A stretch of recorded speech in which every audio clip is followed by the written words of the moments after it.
Bonjour à tous, j'espère que vous allez bien. On se retrouve pour le lundi de la rentrée scolaire. Nous, on ne reprend pas l'école. On essaye de reprendre les bonnes habitudes du travail.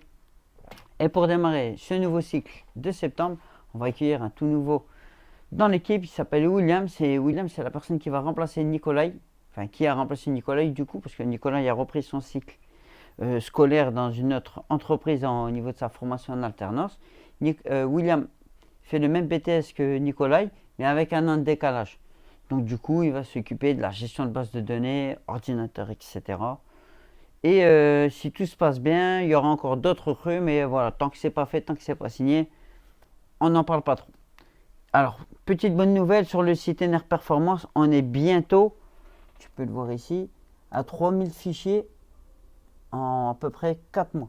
C'est-à-dire le site tourne très très bien, on a eu beaucoup d'éloges et de nouveaux clients. Le robot, comme tu peux le voir là, il est en train de même effectuer un pré-diagnostic tout de suite du fichier envoyé par le client. Là. Donc ici, on va voir ce qu'il nous a envoyé. Donc FAP plus le DTC. On peut voir que le robot n'a pas pu le traiter automatiquement parce qu'on voit qu'il y a une correspondance à 97%. Et voilà, donc 97% pour nous, ça va juste nous mettre un petit peu la puce à l'oreille avant de faire le travail effectué, comme ici on peut voir DPF off automatique. On va venir voir le fichier si effectivement il n'y a pas eu une petite modification. Parce que les 3%, ça peut être un problème de checksum ou rien de bien méchant, mais avant d'envoyer le fichier de manière automatique, on va d'abord le contrôler. Donc ça, je vous le mets de côté, on va tout de suite faire le tour de l'atelier. Ici, les expéditions. Donc il y a 2 traces data qui partent chez des clients. Kit complet flex. Donc le client, après un flex, après un outil diagnostic launch, parce que vous savez, on voit aussi les jags. La petite rallonge, ça part en expédition aujourd'hui. Région de Lyon. Et ici, bah voilà, William, ici c'est nouveau. Du bonjour à la cam. Salut à tous. Donc voilà, il va remplacer Nikolai au même poste de travail. Comme vous avez vu sur les derniers vlogs, on a inversé les bureaux. Donc son poste ici, enfin, on sera amené à le voir un petit peu plus tard dans d'autres vidéos. Pas de problème. Le temps, je ai acheté un dernier lot de PC. Là, vous voyez, il y en a pas mal. Donc en fait, William s'occupe tout simplement de les formater, réinstaller les systèmes pour qu'on puisse les expédier aux clients. Ici, atelier un peu calme. Alors ce qu'il faut savoir, c'est comme souvent les jours de rentrée, c'est on dirait des jours fériés. Il n'y a pas beaucoup de taf, c'est normal, les parents vont déposer des gamins à l'école. Mais on ne va pas se plaindre parce qu'on a une super journée quand même. Avancement sur le 5008, on a reçu le moteur, donc on a acheté un kit complet moteur boîte. Les mecs à qui on l'a acheté, ils n'avaient pas réussi à démonter la boîte. Donc ça c'est fait, bah ouais, ça vous permet de voir à quoi ça ressemble une petite boîte de vitesse. Donc voilà, ça a été déposé. Ça va toujours nous faire une petite boîte en plus. Là-bas, ben, j'ai en train de préparer le moteur afin de venir faire le remplacement parce que comme vous l'avez vu, il était éclaté au sol. Piston failant de chemise, tout y était mort. Donc aucun intérêt de venir réparer. La meilleure des solutions, c'est le remplacement. Pour vous donner un ordre de prix, un moteur comme ça, on l'a payé 400 € chez un professionnel. Effectivement, alors quand on l'achète en B2B, pour avoir un prix aussi faible, on va le prendre sans garantie. On va dire, on va prendre le risque d'acheter le moteur et qu'il y ait un problème. Mais bon, comme c'est des professionnels, ça pose pas de souci. Donc ici, Benjamin il est en train de le préparer afin qu'on fasse la pause. Et puis voilà, je vais vous montrer ici, tant qu'il est par terre, qu'est-ce qu'on va faire? On va venir faire la distribution. Donc kit complet, chaîne, courroie. Petite remarque, dans la vidéo, je m'étais trompé sur les PureTech. C'est pas une chaîne, c'est bien une courroie. Mais elle coule pas. Donc on monte toujours nous, c'est du Daiko. Et sur les pompes à eau, c'est Dolce. C'est-à-dire c'est le montage constructeur. Voilà. Soit on va monter du Fibi, soit du Dolce. On va monter vraiment de la bonne cam, quoi. Parce qu'il faut savoir que sur une distribution 1,6 litre en atelier, on est à 350 €. C'est vraiment pas cher, c'est vraiment un produit d'appel parce que voilà, on va venir faire ce type de distribution. Généralement, c'est Nathan qui s'en occupe entre deux. Quand il aura fini ça 3 litres 2, bah d'ailleurs, c'est lequel ça, c'est le 3 litres 2, c'est lequel? Ça, c'est le moteur à l'ancien, ça, c'est celui-là. Bah voilà, je vous montre par terre, il y a 2-3 litres 2. Donc ça fait 6 litres 4. Ça fait 6 litres 4. Ça fait un V12. On va les assembler et le projet, c'est faire un V12 et on va lui mettre 4 turbos. Inch'Allah, on va passer la Bugatti Veyron. Non, je déconne. En fait, dessus, c'est la 3 litres 2 à Nathan. Il a refait. Bah, explique vite fait ce que tu as refait là ce week-end. Là, ce week-end, en fait, elle était décalée du bas. J'ai tout recalé. Je vais bientôt remonter le moteur dans la voiture. Parce elle tournait pas rond. Et voilà. Ouais, les maladies dessus, c'est les chaînes. Ça arrive souvent, elles se décalent, elles se détendent, un peu comme les BMW. Là, toute neuve. Voilà. Il y a moins de risques de casse que sur BM, mais à faire avec précaution. La chaîne des arbres à cam, c'est aussi à faire super attention. C'est la même chaîne ou pas? Ou c'est inquiétant Non, en pas? fait, le problème, c'est que la plupart des gens, ils veulent pas se casser la tête à sortir le moteur. Du coup, il faut que c'est le duo. Et Ouais. c'est le duo, elle se détend et c'est là qu'elle se décolle. Voilà. Par contre, pour faire ce travail-là, il faut déposer le moteur. C'est un gros chantier. Je ne peux pas vous donner le tarif parce que je ne l'ai pas en tête. Ouais, il y a la boîte. L'index et tout, elle est là. Voilà, donc là, il y a la boîte et la boîte de transfert. C'est un très gros chantier. Mais Nathan, ça va, c'est un grand garçon. Il gère maintenant, bah, à force de faire des 3 litres 2, c'est quoi? C'est le 4e qu'on a fait ce mois-ci. Ouais, ce mois-ci, je sais pas qu'est-ce qui s'est passé sur les 3 litres 2. Il y en a un, on n'a pas pu sauver le moteur, il était trop endommagé, donc on l'a remplacé. Celui-là, Amine, là, Ouais, après, il était trop mort. il y a l'autre aussi, celui qui nous a ramené tout rouillé. Là. Ah ouais, celui-là a été tout rouillé aussi. Bref, il y a une petite vague de 3 litres 2. Ça se fait plutôt bien, mais c'est un gros chantier, les amis. Donc je ne peux pas vous donner un chiffre en tête, je ne l'ai pas comme ça. Et bientôt la 65, c'est combien? 85? 65, mais elle est quittée à tonneau. Voilà, bien, bientôt elle sera à vendre, mais ça, il faut suivre le snap de Nathan du Jardin. Je vais arracher.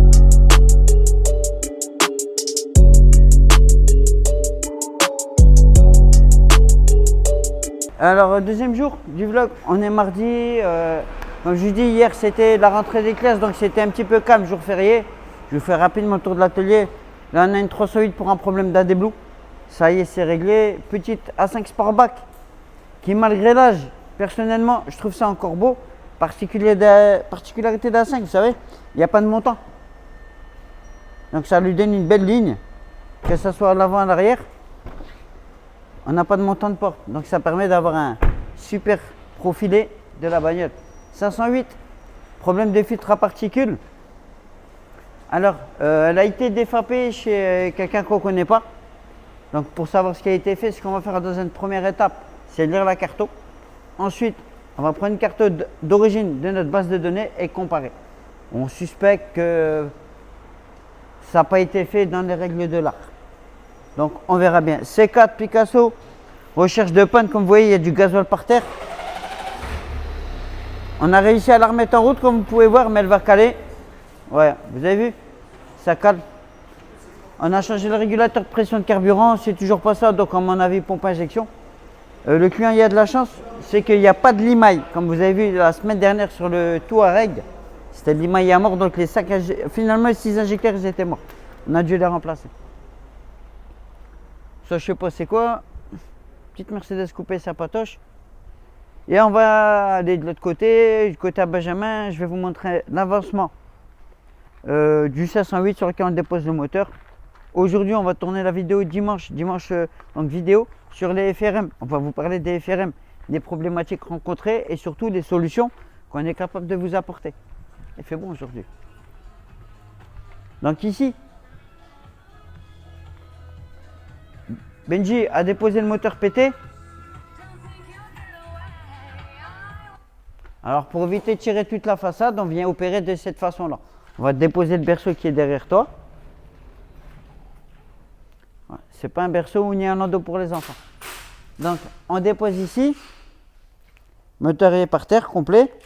Et on peut voir jusqu'à l'intérieur, je ne sais pas si ça va filmer, on voit la bielle. Vous voyez? Donc moteur foutu. Je ne casse pas la tête. Je pense que fin de journée, demain matin maximum, ça va être fait. Ben, j'ai bien attaqué sur le nouveau moteur en train de remonter tous les éléments HS, tous les bons éléments de l'ancien moteur parce que le moteur on l'a acheté nu.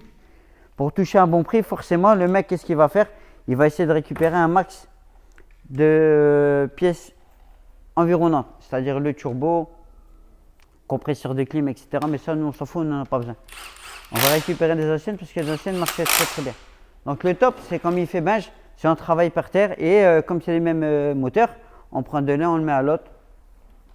Comme, j'allais pas dire un jeu d'enfant, parce que si vous voyez, c'est pas lui, il n'y a pas de jeu d'enfant celui-là. Mais ça permet de travailler et puis avoir une bonne logique et pas se tromper. On peut voir où ils vont, et surtout sur les problématiques de faisceau, on sait où ils vont. Parce que des fois, ça peut arriver, vous remontez et puis au final, le faisceau est trop court. Fait chier, c'est juste on n'a pas pris le bon chemin. Puis là, vous voyez sur la table, on a rentré un stock de calculateurs. Nouvelle fois, SOS calculateur, c'est plus de 2000 calculateurs en stock. Le dernier qui vient de rentrer ici, on a rentré à peu près 75 unités. Il y a un peu de tout. Petite pépite, on a réussi à avoir un Mercedes, celui-là. Les CRD, ils sont un petit peu rares, il n'y en a pas beaucoup. Donc là, le nouveau William, celui qui remplace Nico, est en charge de la gestion de la base de données hardware et software. Donc lui, son rôle, c'est de les rentrer un par un, regarder si on peut faire IMO off ou pas, et puis les mettre sur le site SOS calculateur. Voilà, on arrive à avoir à peu près une centaine de nouveaux calculateurs tous les 10 jours environ.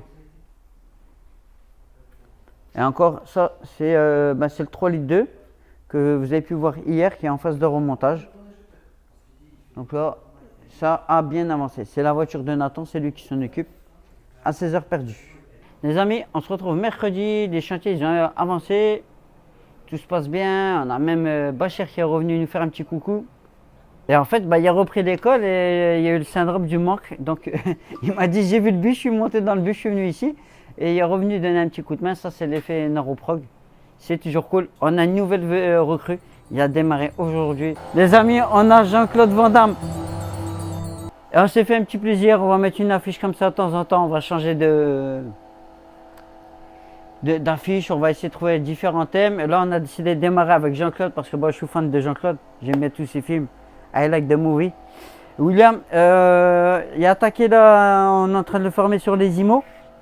Donc, partie IMO off. Travaille sur du bench, ça vous avez déjà vu le voir Bachir, il en avait fait plusieurs au début.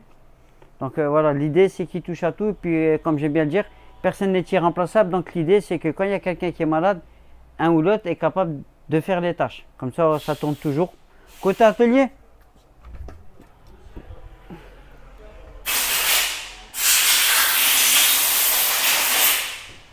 c'est à Ibiza, là c'est pour un petit stage 1. Elle est déjà... Il y a des petits voyants avec, il faudra prendre le code défaut. À mon avis, il va neiger ou voler. La 508 que vous avez vu plus tôt dans la vidéo, c'est bon, elle tourne. Nickel. Là, on a reçu une petite Subaru. Pour un problème de filtre à particules. Ah putain, elle s'est fait tamponner. Lui, elle a un bon coup. Alors, c'est une Impreza. C'est pas. Putain, ils remettent le poussière. C'est pas un modèle de course. On est sur un 2 litres 150 diesel. Rien spécifique, elle est un peu éclaté au sol, hein, pas se mentir. Donc c'est là, problème de filtre à particules. Ouais, 220 000 km. Mais voilà, c'est pas une voiture sportive. Hein. Rien, ne pas comparer avec la WRX ou autre chose. C'est vraiment le petit mazout. Ils ont voulu faire un diesel pour essayer sans doute, je pense, de toucher une nouvelle clientèle. Et comme tous les diesels, ils souffrent des maladies de diesel modernes. FAP EGR dessus, ça c'est un classique. Donc dans un premier temps, on va essayer de le sauver. Comme on a des produits magiques qui marchent très bien sur la gamme Xenium. Sur un nettoyage de FAP, on a 190 € hors changement de capteur et hors changement de durite. Parce que ça peut arriver que également il y a des durites qui éclatent tellement le FAP est bouché. Sur ce cas-là, on va partir sur un nettoyage classique à 190 €. Puis là-bas, de l'autre côté, on avait une Golf 7 pour un problème de feu US. Je sais pas, elle est encore là, ouais. Donc, la petite Golf 7 que vous avez là-bas, c'est une voiture d'importation des États-Unis. Donc là, on est en train d'effectuer le codage pour refaire les clignotants, les feux les radars de recul, etc. Donc là, on est en mode codage.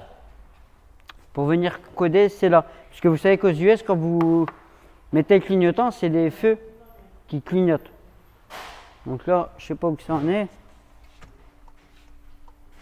Voilà. Toujours en état d'avancement. C'est un peu long, c'est un peu chiant à faire. C'est pas un petit boulot. Nous, sur une presta comme ça, on va être aux alentours de 150 €. Ça peut prendre des fois 2 heures. C'est vraiment casse-tête à faire parce qu'il y a même les feux avant aussi, également qu'il faut coder. Donc, première étape, c'est comprendre la connerie qu'ils ont fait. Deuxième étape, c'est la réparer. Donc voilà, c'est le tour de l'atelier du mercredi. Pour vous, je vous dis à tout de suite et puis pour moi, ça sera demain.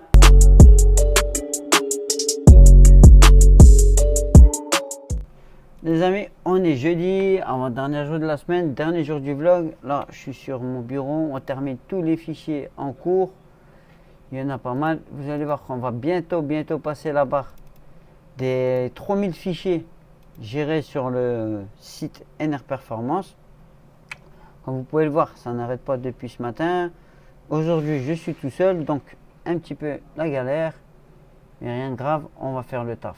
Donc ici, venir sélectionner FAP EGR off. On va laisser le robot terminer. On va laisser. Ouais, il était avec un petit 4, donc bonne nouvelle. Parce qu'ici, il n'y a que des mahbouls. Donc Yasser il me dit de venir pour voir un petit peu faire de la supervision Ouais. systémique. Parce qu'on va faire de la psychologie d'entreprise d'ici peu de temps. C'est mon cousin, il est éducateur spécialisé. Ouais. Donc lui, les mahbouls, il a l'habitude. Là, moi, je suis tombé dedans quand j'étais petit.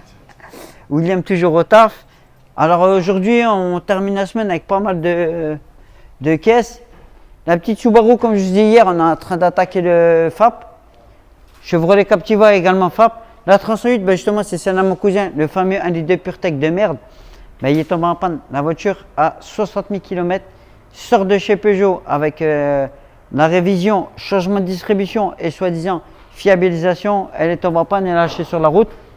On pense aux arbres à cam, on a regardé, c'est mal engagé, mais Peugeot a quand même eu la gentillesse de dire à mon cousin de faire amener le véhicule.